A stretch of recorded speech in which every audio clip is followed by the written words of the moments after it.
Nous revenons dans votre émission Taxaw Seetlu, l'émission qui traite de la veille géostratégique sur l'agriculture sénégalaise. Nous allons parler aujourd'hui des exportations agricoles en Afrique de l'Ouest. Comme vous le savez, le Sénégal a une situation géographique stratégique avec un accès à la mer, une importante disponibilité en eau. Il est arrosé par plusieurs fleuves, dispose de plusieurs autres eaux de surface comme des lacs, des mares et des vallées, mais aussi dispose d'eau dans son sous-sol que nous pouvons extraire par des forages ou d'autres moyens. Le Sénégal est divisé en plusieurs zones agroécologiques permettant la culture des fruits et légumes, des céréales et de la foresterie. L'autre avantage est l'ensoleillement du territoire qui tourne autour de 3000 heures par année. C'est un atout non négligeable pour réduire la facture énergétique des systèmes d'exode et de refroidissement des cultures. Tous ces atouts doivent donc conquérir à un rayonnement de l'agriculture sénégalaise au-delà de nos frontières.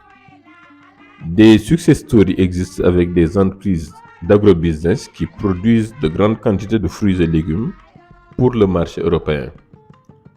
Mais plus proche de nous, la patate qui est produite au Sénégal va en grande partie vers la Mauritanie. Les maraîchers de la zone des Niayes, du Saloum et de la Casamance fournissent des légumes au marché de la Gambie et de la Guinée-Bissau. Cependant, un marché potentiellement intéressant reste à être conquis. C'est celui des îles du Cap-Vert, îles situées à environ 500 km au large de Dakar. Le Cap-Vert est un archipel qui dispose de peu de ressources en eau douce. Ces dernières années ont été d'ailleurs marquées par la rareté des pluies qui a entraîné une sécheresse. Les principaux besoins du pays sont les légumes, les tubercules, manioc, patates, pommes de terre, les fruits, les céréales comme le riz, ou encore des légumineuses comme les haricots, les pois, etc. Ce sont des produits qui peuvent être exportés par le Sénégal vers cette destination.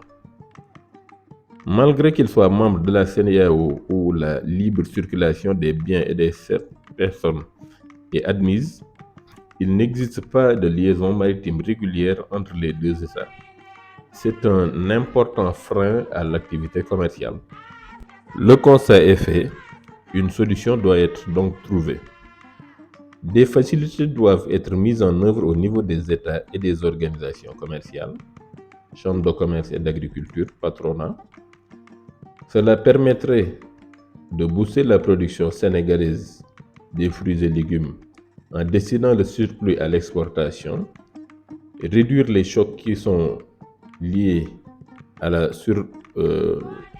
offre sur ces marchés, mais aussi garantir un revenu correct aux producteurs sénégalais.